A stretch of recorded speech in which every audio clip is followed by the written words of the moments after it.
what do we believe in on this show? We believe in God, we believe in Saturday, and we believe in science. And when the three can overlap, that's a beautiful thing.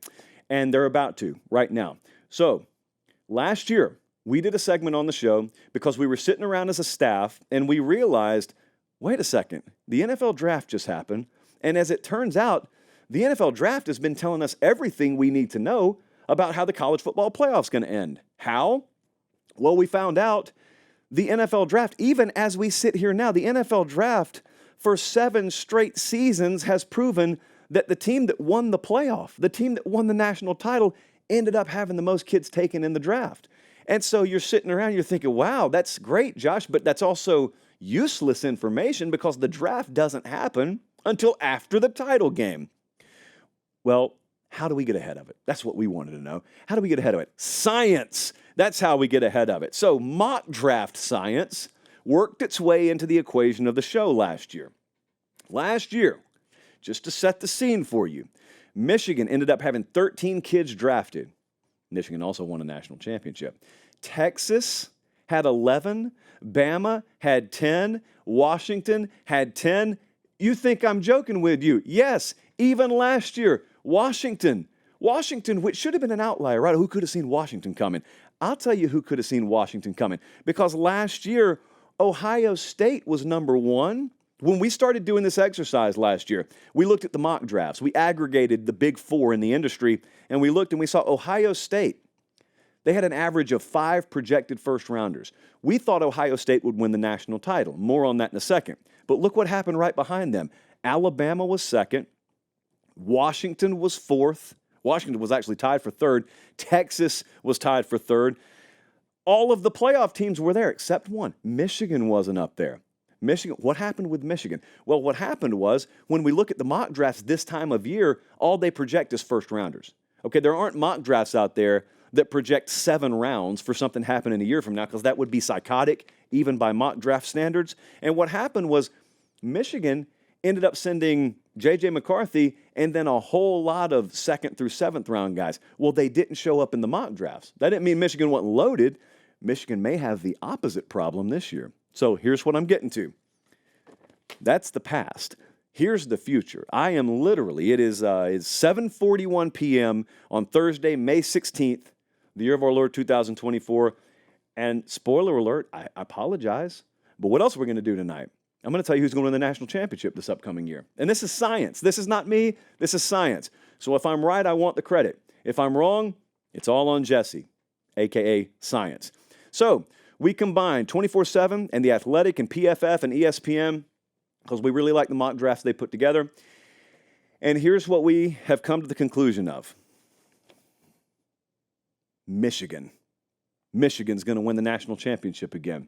How? Well, Michigan is projected to have 3.75 first-round draft picks on average. Is it going to happen? Do you think this is going to happen? Well, more in just a second. It sure would be the story of the decade in college football, at least one of. Ohio State's right behind them. Georgia as well, with 3 projected apiece on average. Texas and LSU.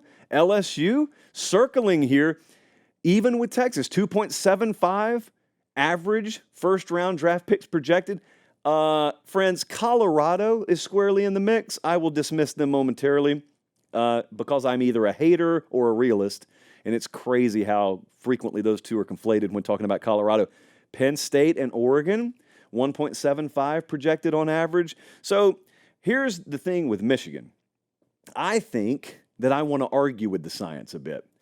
Far be it for me to do that, right? But I want to argue with the science a bit. I think we need to watch what we are calling the classic Michigan inversion conundrum, or a Mick, or a Mike. I'm not just talking into one, we're dealing with one. So last year, Michigan has not first-round heavy talent. They've got 2nd through 7th round talent all over the place. They just, what was it, Jesse, 15. They sent like 15 to the draft, but they weren't first-rounders. Well, now Michigan's got some star-studded, like first-round caliber talent here, but I don't think they'll have nearly the 2nd through 7th round talent. And so it could be that Michigan is working the science against us. Will we be fooled? Well, you'll have to tune in August for my national championship predictions. Ohio State, though, here's what happened with them last year. So Ohio State was the one in the catbird seat with all the mock drafts. They were the team that was going to send all these kids to the first round. Yeah, all those kids that were projected to go first round came back.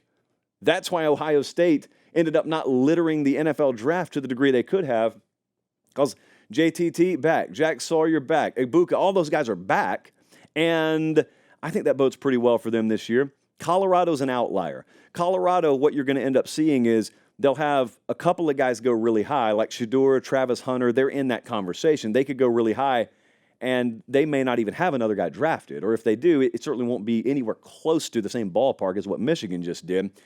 Arizona is intriguing. Arizona's not going to win a national championship this year, I don't think. But Arizona is intriguing because Brennan came in there from San Jose State, but they kept their star players. Noah Fafita, we're going to talk about in a little while. They kept some star players there, and it's an underrated roster. So let's just keep an eye on Arizona. Let's keep an eye on Michigan inversion. But that's science. So again, if you want to argue with me, just know that you're arguing with science. You're not arguing with me or Colin or Jesse. You're arguing with science. Don't be the guy who argues with science, okay? Especially on the internet. Don't do that. It will not end well for you.